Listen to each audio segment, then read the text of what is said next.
pour introduire donc cet exposé, on a parlé ce matin du contexte général de patriarcat et de domination masculine depuis des millénaires. On a aussi entendu parler des luttes sociales, etc., donc, qui ont conduit au cours du XXe siècle à davantage d'égalité, et on peut s'en réjouir.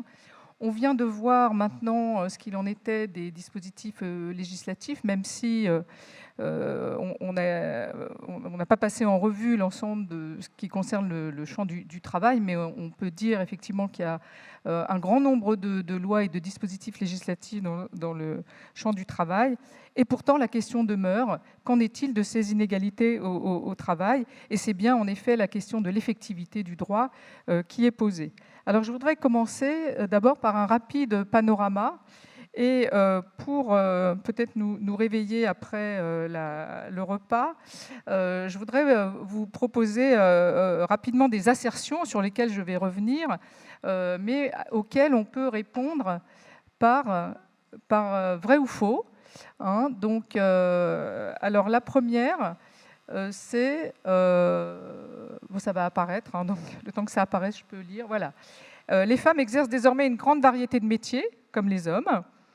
Deuxièmement, près d'un tiers des femmes qui travaillent à temps partiel. Troisièmement, les écarts de salaire entre les femmes et les hommes se réduisent au fil du temps.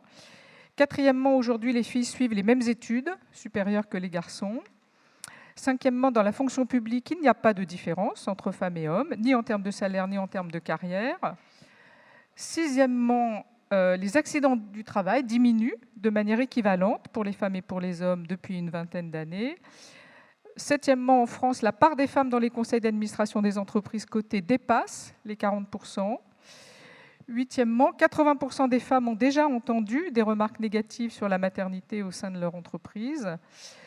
Neuvièmement, les hommes et les femmes se distinguent par des qualités et des compétences spécifiques. Et enfin, depuis 20 ans, le partage des tâches domestiques et familiales entre femmes et hommes ne cesse de progresser.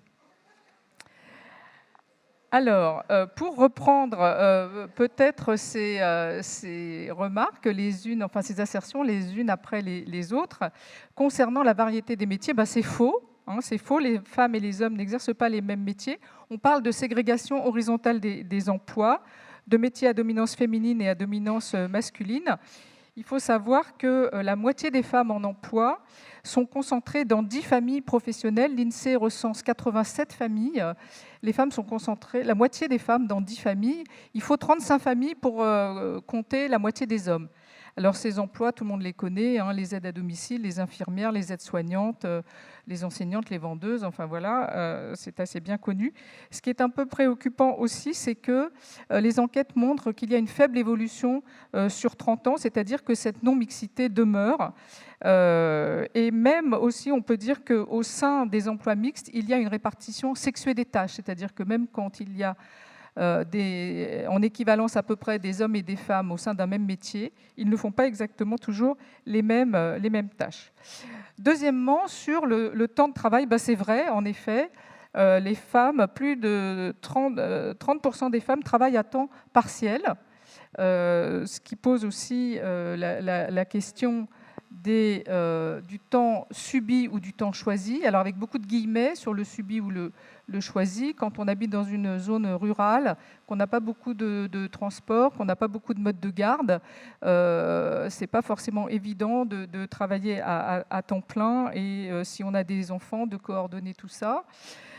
Et parmi donc les salariés à temps partiel, 80% de ces salariés sont des femmes. Hein. Alors, tout ça, donc temps partiel subi ou choisi, fait aussi, amène au sous-emploi. Hein, quand on ne travaille pas autant qu'on le souhaiterait, évidemment, on gagne moins d'argent et on est souvent aussi plus proche des difficultés et de la précarité. Alors, je pourrais revenir sur tout ça tout à l'heure s'il y a des questions, mais voilà. Troisièmement, les écarts de salaire progressent régulièrement. Ça aussi, malheureusement, ce n'est pas vrai. D'abord, les femmes, tout confondu, les femmes gagnent, alors combien de pourcents de moins? Eh bien, 25,7%, tout confondu. C'est-à-dire, si on prend toutes les sommes gagnées par les femmes et toutes les sommes gagnées par les hommes, l'écart est de à peu près 25%. Si on compte l'effet du temps partiel, pour 9,4%. On raisonne en équivalent temps plein, ce que nous expliquent les économistes, et là, on a un écart qui est réduit à peu près 16%. Si ensuite on mesure l'effet structure des emplois, c'est-à-dire notamment ce que j'ai évoqué tout à l'heure, les hommes et les femmes ne sont pas dans les mêmes emplois, et notamment les femmes sont moins souvent dans les emplois mieux payés que les hommes, forcément, là, ça compte pour 5,8%, et on obtient un total, voilà, un écart de 10,5% à poste identique. Alors, c'est un ordre de grandeur, vous aurez entendu peut-être du 10%, du 9%, voilà. Les enquêtes salaires sont toujours un peu compliquées, il faut savoir de quoi on parle. Enfin bon, peu importe, c'est à peu près la même chose, ce qu'on appelle du non expliqué et qu'on attribue, à tort ou à raison, il y a débat sur cette question, à de la discrimination. Voilà. Et ce qu'il faut noter, et ça c'est plus préoccupant, c'est que les écarts diminuent moins vite aujourd'hui qu'ils n'ont diminué entre les années 70 et les années 90. Donc en fait, on a toujours un peu, de façon implicite, l'impression qu'on est dans une dynamique de progrès. Elle est peut-être un peu lente, mais on est toujours vers le progrès. Ça va toujours un peu mieux quand même, vers un peu plus d'égalité. Eh bien, malheureusement, ce n'est pas vrai.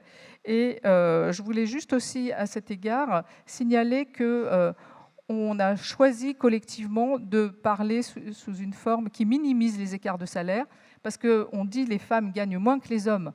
Mais si on devait dire que les hommes gagnent plus, si vous vous rappelez les règles de 3 de votre enfance, vous verriez que l'écart il est plus important. Ce n'est pas 25,7, mais c'est plus de 30%. Sauf que ça fait beaucoup, alors on préfère dire que les femmes gagnent moins. Et donc, une petite image empruntée voilà, au groupe féministe Les Glorieuses, qui fait une lettre régulière toutes les semaines. Qu'est-ce que c'est que ce hashtag 4 novembre 2022, 9h10 ? Eh bien, c'est la date à laquelle les femmes travaillent gratuitement, jusqu'au 31 décembre. Voilà, nous travaillons toutes gratuitement, celles d'entre nous qui sommes encore au travail. Il faut savoir que là aussi, on n'est pas sur une dynamique forcément positive. L'année dernière, on était à 16h16, c'était toujours le 4 novembre, c'était 16h16, donc on fait moins bien. Voilà, il y a aussi moyen de trouver les années précédentes. Quatrième point sur les études supérieures. Alors c'est partiellement vrai, c'est-à-dire qu'effectivement toutes les formations supérieures sont aujourd'hui ouvertes aussi bien aux garçons et aux filles. Et on sait que les filles sont plus diplômées que les garçons. Mais, et le mais, c'est qu'elles sont minoritaires dans les filières les plus sélectives, dans les filières scientifiques, et plus généralement, alors c'est 43% dans les classes préparatoires aux grandes écoles, 40% dans les DUT, 47% dans les filières scientifiques, et il y a aussi des différences. Les sciences fondamentales, 28% de femmes, les filières d'ingénieurs, toujours moins de 30%, ça n'a pas bougé depuis 20 ans. Elles sont par contre beaucoup plus nombreuses dans les sciences de la vie et de la terre, 62%, en médecine, 63%, et on compte moins de femmes parmi les doctorants.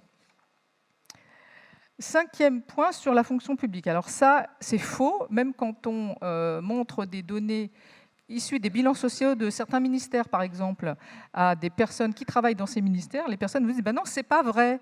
Parce qu'on est dans la fonction publique, c'est pas vrai. Et même on dit, si, c'est dans le bilan social, c'est pas vrai. Si, malheureusement, c'est vrai. Il y a des différentiels de salaire par type de fonction publique. Et c'est la fonction publique d'État qui est la moins égalitaire, suivie de la fonction publique hospitalière, la plus égalitaire étant la fonction publique territoriale. Et par catégorie, c'est la catégorie A qui est la plus inégalitaire, ce qui est assez logique puisque la catégorie A, on l'atteint à partir du niveau licence et donc ça peut monter très haut dans les niveaux. Donc c'est là où l'écart est le plus élevé à 24%. Alors, au niveau de l'emploi et des carrières, c'est pareil. On a les mêmes différences que dans le privé. Il y a aussi des corps masculinisés entre guillemets et des corps féminisés. C'est parfois difficile, c'est le phénomène de la paroi de verre qui est utilisé. C'est parfois difficile de passer d'une filière à l'autre. Et puis il y a aussi des différences entre les employeurs. Les ministères ne sont pas tous égaux, certains sont plus équitables et égalitaires que d'autres, et de même pour les collectivités. 6e point sur les accidents du travail. Alors là aussi, les choses ne sont pas équivalentes pour les hommes et pour les femmes. Il y a même des chiffres étonnants. L'ANACT, l'Agence nationale pour l'amélioration des conditions de travail, a mené une étude sur ce qui s'est passé entre 2000 et 2016, donc sur une assez longue période, et a montré que les accidents du travail avaient progressé, étaient en progression pour les femmes de presque 36%, alors qu'ils diminuaient pour les hommes de presque 31%. Concernant les conditions de travail en général, les femmes sont également... Alors, là aussi, il y a des différences qui sont liées au fait, encore une fois, que les emplois ne sont pas équivalents.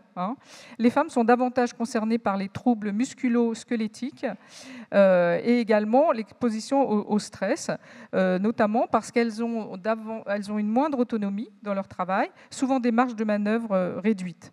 Alors, en fait, les femmes sont plus souvent sujettes à un travail statique debout, avec des contraintes visuelles, des écrans, etc.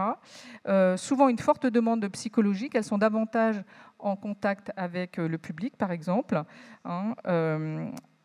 Beaucoup de métiers, les infirmières, les aides à domicile, les caissières, les ouvrières, où souvent aussi elles sont soumises à des normes, elles dépassent les normes habituelles pour, par exemple, soulever des charges. Une infirmière, ça soulève des corps malades qui sont parfois très lourds, même s'il y a des aides mécaniques, ce n'est pas forcément toujours évident.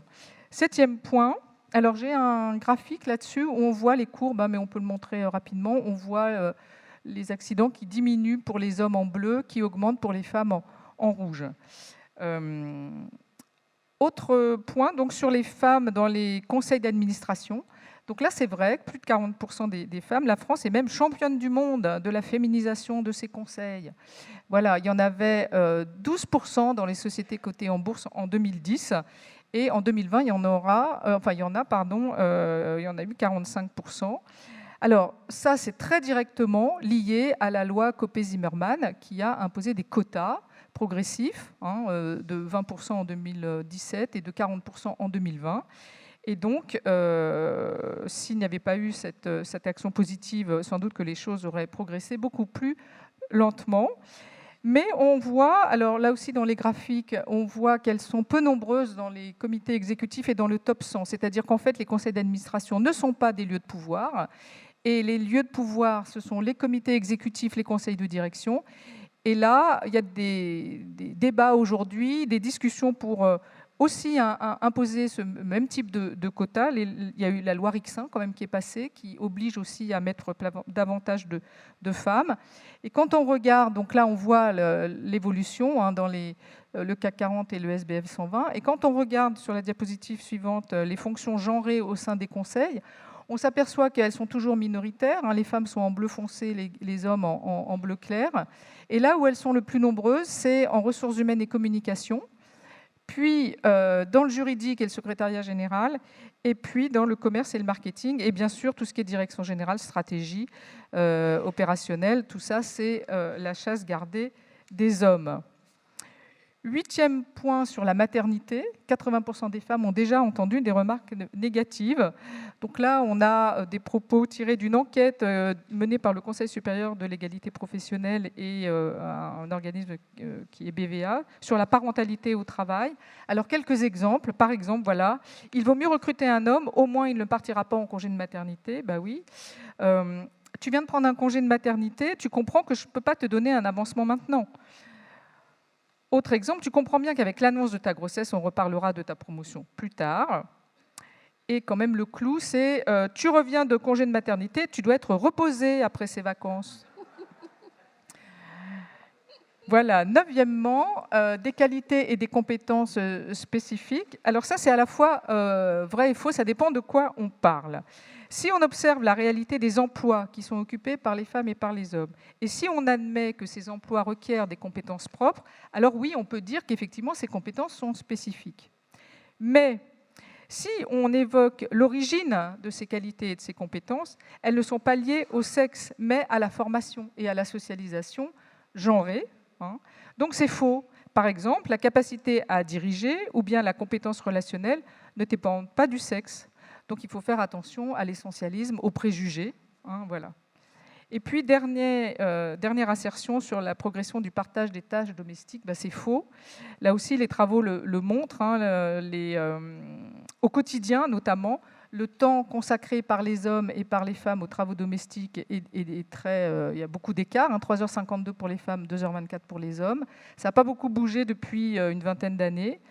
L'INSEE montre que les femmes passent 4 fois plus de temps que les hommes à faire le ménage, 2 fois plus à s'occuper des enfants ou d'un adulte à charge, parce que ça aussi c'est quelque chose qui monte aujourd'hui avec le vieillissement de la population, c'est pas seulement les enfants. Alors, en fait, il y a une grande différence de temporalité.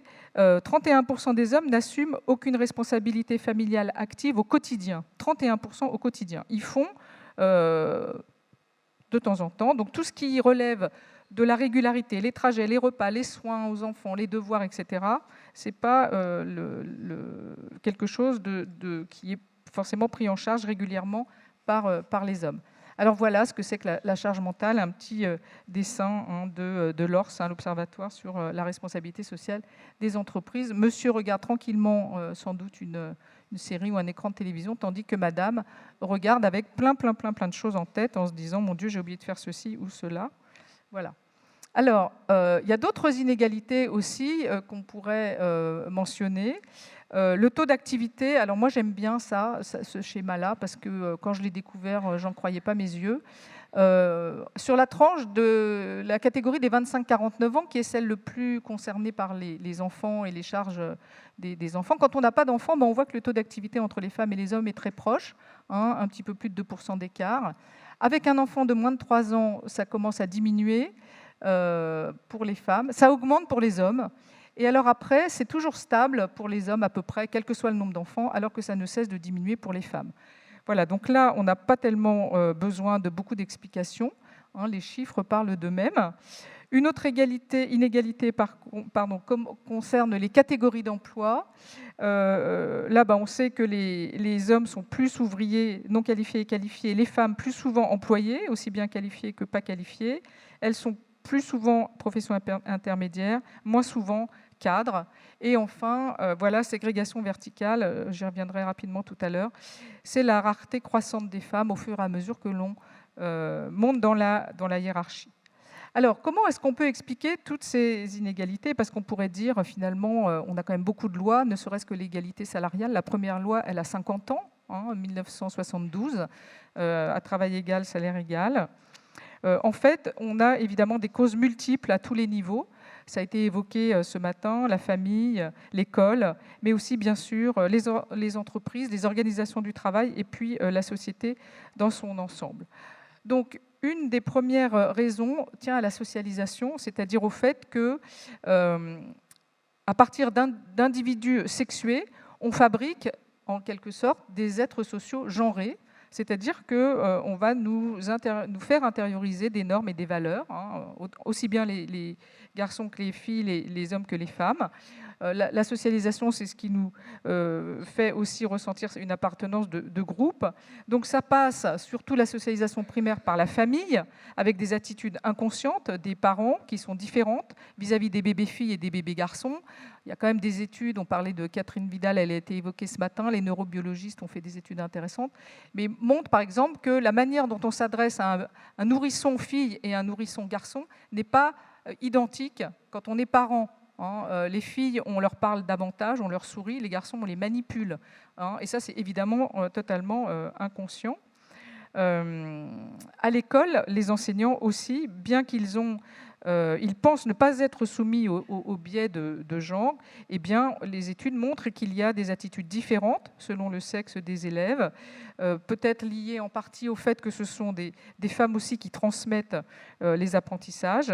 Le problème, c'est qu'il y a des enjeux d'orientation, puisque on a parlé aussi un peu ce matin des mathématiques, donc ça commence assez tôt, et finalement, les filles, elles ne vont pas s'orienter vers les formations, entre guillemets, rentables, celles qui conduisent aux métiers à des métiers qui sont notamment mieux valorisés et mieux payés.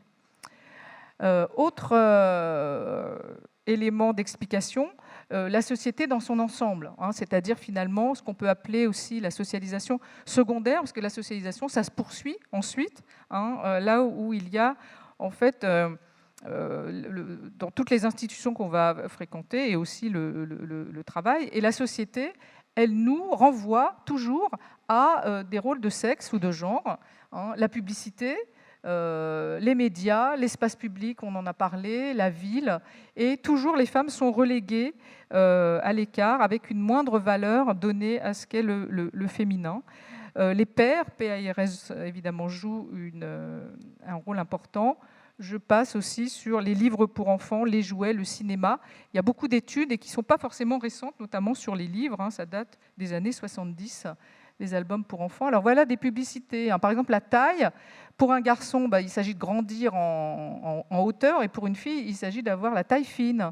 Hein. Voilà, les body pour les filles, c'est rose, il y a marqué jolie, coquette, etc. Les garçons sont forts, robustes, vaillants.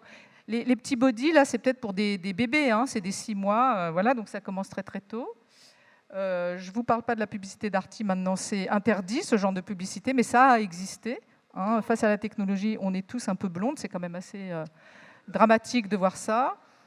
Et puis voilà, les Charlotte aux fraises, les garçons, ça ne joue pas à la dinette, alors qu'il suffit de fréquenter des crèches pour s'apercevoir que tous les jouets sont en libre service, jouets genrés et pas genrés, pour les petits garçons et pour les petites filles. Alors, un petit dessin sur les stéréotypes. Alors, lui aussi, il est intéressant, ce dessin, parce qu'il montre des stéréotypes, et il n'y a que des hommes. Hein, ce serait intéressant de faire la même chose avec des femmes. Mais bon, je n'ai pas trouvé, je chercherai davantage. Troisième explication, élément de fonctionnement aussi, c'est ce qui se passe dans les organisations de travail. Parce qu'en fait, on ne peut pas penser que toutes ces discriminations, ces inégalités relèveraient d'une volonté maligne de certains hommes qui seraient machistes, etc. Bon, ça existe, bien sûr, mais enfin, ce n'est quand même pas l'explication dominante. En revanche, on sait qu'il y a des raisons structurelles, c'est-à-dire que les organisations de travail sont conçues par des hommes et pour des hommes. Et donc, ça se traduit de différentes manières. Il y a des biais de jugement dans les décisions. Surtout, il y a des normes au masculin neutre. On fait comme si c'était neutre. Mais en réalité, quand on impose le présentéisme, ça c'est très français. Hein, si vous partez, vous êtes cadre par exemple, hein, vous partez à 18h. Dans certaines structures, on vous demande si vous prenez votre demi-journée. La mobilité géographique, qui est souvent présentée comme un impératif pour pouvoir progresser. Et puis l'absence de transparence dans les critères de décision. Il n'y a pas toujours de la formalisation, il n'y a pas toujours d'explication sur la manière dont on va prendre ces décisions. Et donc on a un double standard pour les femmes, c'est-à-dire qu'on leur en demande toujours plus. Quand il y a un choix à faire entre un homme et une femme, l'homme on l'a déjà, donc il est bien, voilà, il a toutes les compétences requises. Alors pourquoi est-ce qu'on irait prendre une femme? Qu'est-ce qu'elle a en plus à nous offrir, puisqu'on a déjà un homme qui a tout ce qu'il faut? Donc il faut toujours plus pour promouvoir les femmes. Et puis peut-être que le fait que les organisations syndicales ne se soient pas précipitées pour s'emparer de la question de l'égalité professionnelle, ça a peut-être aussi une certaine incidence, même si les choses aujourd'hui ont évolué. Alors, toujours sur ces freins structurels, les classifications et opportunités de carrière. Donc là, je pourrais répondre à des questions, mais je ne vais pas rentrer dans les détails un peu techniques. Les parois de verre, j'en ai parlé. La concentration dans des fonctions support, qui conduisent moins aux postes à responsabilité opérationnelle. Ce fameux plafond de verre, c'est-à-dire que c'est la voie managériale, l'encadrement d'équipe qui est considérée comme la voie royale pour la carrière, alors qu'on sait que les femmes encadrent beaucoup moins, aussi bien au niveau des tailles des équipes que de l'importance des budgets, par exemple. Elles sont beaucoup moins favorisées. Elles ont aussi un moindre accès à la formation professionnelle. Et puis, on est souvent dans des cultures professionnelles qui valorisent ce management d'équipe, certains styles de leadership qui ne sont pas toujours favorables aux femmes. Alors, il faut aussi parler de sexisme et de discrimination systémique, hein, c'est-à-dire en fait un état d'esprit. Hein, le sexisme, c'est une idéologie qui vise à dénigrer les femmes. Alors on peut avoir plusieurs formes de sexisme, et je mettrai avec des guillemets, par exemple, le sexisme bienveillant, qui consiste à dire ah bah ma petite, ah ma belle, comment ça va, etc. Ou bien l'idée que oui, bah, les femmes sont un peu fragiles, donc il faut quand même les protéger, il faut faire attention. Voilà, ça peut partir de la part de certains hommes d'un bon sentiment. C'est quand même du sexisme. Et puis bien sûr, il y a du sexisme hostile, hein, et puis tout ça, ça rentre dans le sexisme ordinaire, hein, qu'on connaît.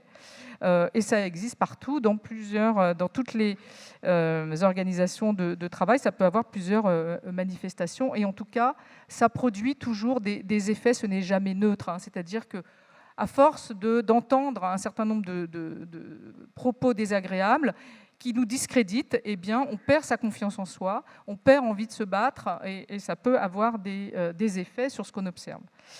Enfin, la discrimination systémique, je voudrais insister là-dessus. C'est pour, voilà, encore une fois, dépasser les cadres individuels. Bien sûr qu'on ne vit pas dans des mondes virtuels et que toutes ces actions, toutes ces décisions, elles sont médiées par des individus. Mais ces individus sont eux-mêmes pris dans des systèmes. Hein, et la première des choses, c'est d'avoir conscience de ces systèmes. Et on n'en a pas forcément toujours conscience. On maintient des positions sociales inégalitaires en fonction de stéréotypes, en fonction de préjugés dont on n'a pas toujours conscience. Et puis, eh bien, toutes ces discriminations sont renforcées par des inégalités de pouvoir, de statut, parce que tout ça est inscrit dans l'organisation sociale.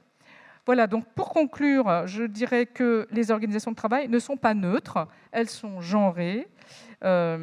Il faut renvoyer à des travaux, justement, notamment de Johanna Acker, sur les régimes d'inégalité. Encore une fois, ce sont des phénomènes structurels, hein, tout à fait clairs, qui produisent la rareté des femmes au plus haut niveau. Ce n'est pas du tout le fait du hasard, ni le fait de certaines volontés particulières.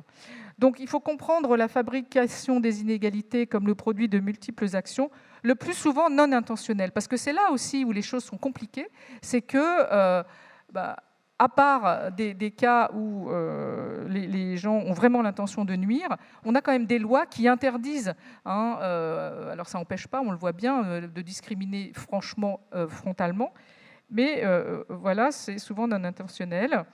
Et donc, il faut une approche large pour analyser l'imbrication complexe des pratiques et des processus qui maintiennent ces inégalités.